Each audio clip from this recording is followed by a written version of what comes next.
আসসালামু আলাইকুম, welcome back to my new another video. সাথে আছি আমি নিশাত পাটোয়ারি সাইপ্রাস থেকে।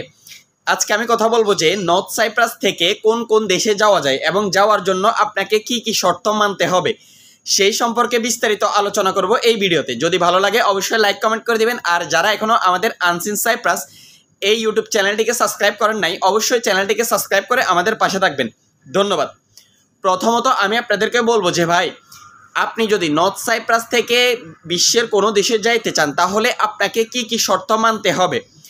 আপনি যদি নর্থ সাইপ্রাস থেকে ইউরোপের কোনো দেশে যাইতে চান তাহলে কিন্তু আপনাকে সাইপ্রাসের যে গ্রিন কার্ড রয়েছে এটা আপনার পাওয়া জরুরি। আপনার কাছে যদি সাইপ্রাসের যে গ্রিন কার্ড রয়েছে এটা যদি আপনার কাছে থাকে তাহলে কিন্তু আপনি ইউরোপের যে কোনো দেশে যাইতে পারবেন, এতে কোনো সমস্যা হবে না। এখন আমি আসি কথা বলি যে সাইপ্রাসের গ্রিন কার্ড পাওয়ার জন্য আপনাকে কত বছর সাইপ্রাসে থাকা জরুরি। আপনি যদি সাইপ্রাসের যে গ্রিন কার্ড রয়েছে এটা যদি আপনি পেতে চান তাহলে কিন্তু আপনাকে সাইপ্রাসের টানা 6 বছর থাকতে হবে।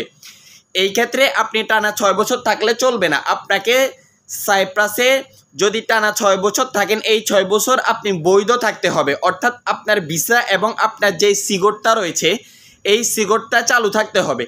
এখন কথা বলি সিগটটা কি। যারা নর্থ সাইপ্রাসে অবস্থানরত আছে তারা হয়তো অনেকেই জানে সিগটটা হচ্ছে আপনার ট্যাক্স। আপনি যে এই দেশের যেই সম্পদ আপনি ভোগ করতেছেন এটার একটা ট্যাক্স আছে, এটাকে সিগটটা বলা হয়।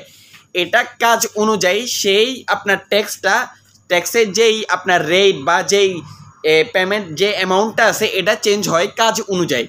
এই আপনার 6 বছর টানা যদি এই সিগট্টাটা যদি আপনার দেওয়া থাকে, ক্লিয়ার থাকে, টানা 6 বছর যদি আপনি বৈধ থাকেন তাহলে কিন্তু আপনি সাইপ্রাসের যেই গ্রিন কার্ড রয়েছে এই কার্ডটা আপনি পাবেন।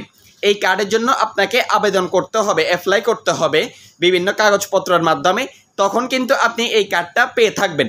আপনার এই গ্রিন কার্ড যদি থাকে তাহলে কিন্তু আপনি সাইপ্রাস থেকে ইউরোপের যে কোনো দেশে আপনি যাইতে পারবেন, এতে আপনার কোনো সমস্যা হবে না।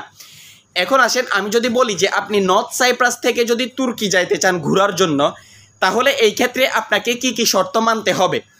আপনি যদি তুর্কি সাইপ্রাস অর্থাৎ নর্থ সাইপ্রাস যদি আপনি তুর্কিতে যেতে চান ঘোরার জন্য কিছুদিনের জন্য তাহলে আপনাকে টানা 1 বছর সাইপ্রাসে থাকতে হবে। 1 বছর থেকে যদি কম হয় তাহলে আপনি তুর্কিতে ঘোরার জন্য যাইতে পারবেন না। আপনার যদি টানা 1 বছর তুর্কিতে আপনি থাকেন সাইপ্রাসে তাহলে কিন্তু আপনি তুর্কিতে ট্যুরিস্ট হিসাবে যাইতে পারবেন। এই ক্ষেত্রে আপনাকে আরও একটা শর্ত মানতে হবে, সেটা হচ্ছে আপনার 6 মাসের ব্যাংকের যে স্টেটমেন্ট এটা থাকা লাগবে। 6 মাসের যদি আপনার ব্যাংক স্টেটমেন্ট থাকে এবং আপনি যদি টানা 1 বছর সাইপ্রাসে অবস্থানরত থাকেন এই ক্ষেত্রে আপনি কিন্তু তুর্কি ট্যুরিস্ট হিসাবে অর্থাৎ ঘোরার জন্য যাইতে পারেন।